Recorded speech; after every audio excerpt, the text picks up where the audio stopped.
और फिलहाल जो सरकार है उसको तो यही संदेश देंगे कि सुनील दादा झारखंड मुक्ति मोर्चा के सेनापति थे, सिपाही नहीं सेनापति, और उस सेनापति की हत्या हो चुकी है।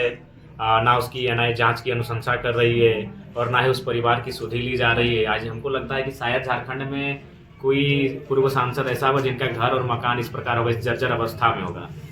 तो निसंदेह सरकार को संज्ञान लेने के बाद इनके परिवार को सुरक्षा के साथ साथ इनके परिवार को सुविधा मुहैया करानी चाहिए। उनकी बेटा जीतियो है ना।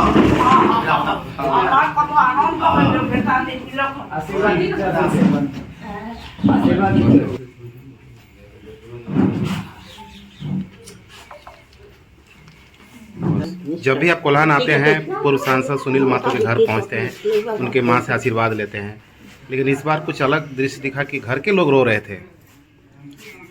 देखिए, भावनात्मक जुड़ाव रहा है और चूंकि सुनील महतो के जाने के बाद झारखंड में बहुत कम ऐसे नेता रहे हैं जो उनकी तरह प्रखर होकर और उनके बाद उनकी शहादत के बाद उस विषय को उठाते हैं। तो इनको लगता है कि उनकी कमी को जिस रास्ते पे चलकर पूरा किया जा सकता है उस रास्ते को मैंने चुना है। तो लोगों की भावनाएं हमारे साथ जुड़ रही हैं, तो इसी कारण भावुक दिखे। एसपी साहब को फोन करना पड़ा इनके घर से।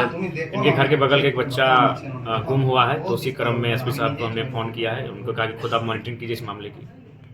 खूब सारा आशीर्वाद दिए दादी जी और नहीं, ये अक्सर जब भी यहाँ आते हैं तो ये ढेर सारा प्यार और आशीर्वाद देते हैं, और इन्हीं का आशीर्वाद है, इन्हीं जैसी कई माताओं अभिभावकों का आशीर्वाद है जिसके कारण हम चुनाव जीत के यहाँ। एक शब्द वो कह रहे थे कि अगले बार अगर आप सीएम नहीं बनेंगे तो पूजा करना छोड़ देंगे, बांग्ला भाषा में बोल रहे थे। नहीं, भावनाएं हैं, लेकिन ऐसा नहीं है। अपना जो भी आस्थाएं हैं उस आस्था को लोग पूजना चाहिए। हमारा इंसान का काम है प्रयास करना, अगर प्रयास सफल ना भी हो फिर भी उसके ऊपर जो आस्था है उसको बरकरार रखना चाहिए मानव जीवन। क्या संदेश देंगे? संदेश यही देंगे कि बिल्कुल इनकी दुआएं लगें, इनका आशीर्वाद लगे, अगली बार हम लोग सरकार बनाएं। और फिलहाल जो सरकार है उसको तो यही संदेश देंगे कि सुनील दादा झारखंड मुक्ति मोर्चा के सेनापति थे, सिपाही नहीं सेनापति, और उस सेनापति की हत्या हो चुकी है। ना उसकी एनआईए जांच की अनुशंसा कर रही है और ना ही उस परिवार की सुधि ली जा रही है। आज हमको लगता है कि शायद झारखंड में कोई पूर्व सांसद ऐसा होगा जिनका घर और मकान इस प्रकार होगा, इस जर्जर अवस्था में होगा। तो निसंदेह सरकार को संज्ञान लेने के बाद इनके परिवार को सुरक्षा के साथ साथ इनके परिवार को सुविधा मुहैया करानी चाहिए। उनकी माता की देखभाल करनी चाहिए। सीएम साहब बार बार तो आते हैं कोल्हान, आज भी तो कभी नहीं है। चंपई सोरेन जी बगल में रहते हैं, लेकिन आज तक कभी सुनील महतो की समाधि तक नहीं गए। वो भी जेएमएम के ही पार्टी से आते थे, अभी बीजेपी में चले गए हैं। तो ये चीज़ें कुछ इशारा करती हैं, जिस इशारा से शायद कभी भविष्य में राज का उद्भेदन हो, लेकिन अभी वो राज ही है। तो कब तक सुनील महतो के नाम पे राजनीति होगा झारखंड? देखिए, जब तक जो सरकार काबिज है वो तो जेएमएम की सरकार है, जब तक वो निश्चल मन से कार्य नहीं करेगी या फिर जब हम जैसे युवाओं को पूर्ण रूप से सत्ता में आने का अवसर नहीं मिलेगा, ये परिस्थितियां बनी रहेंगी। ऐसे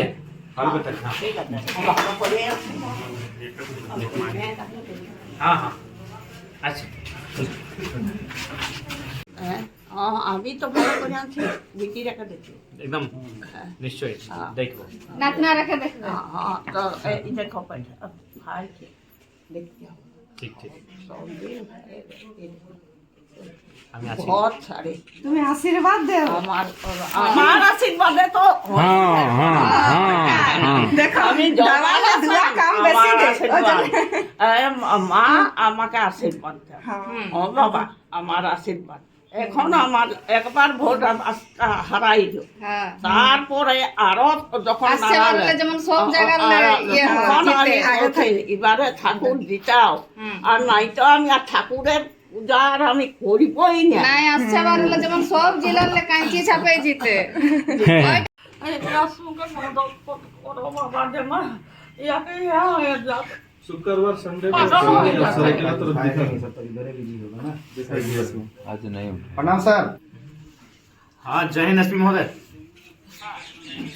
थोड़ा सा जो गुमशुदा वाला मामला था उसको थोड़ा सा गंभीर पूर्वक देखिए ना। गमरिया वाला हाँ हाँ हाँ तो बोले थोड़ा सा मैंने अपने खुद कीजिए इसको थोड़ा। ठीक धन्यवाद। हाँ ভালো ভালো আছি। খাবার খাও এমন ভালো কথা हम लोग पीछे तरफ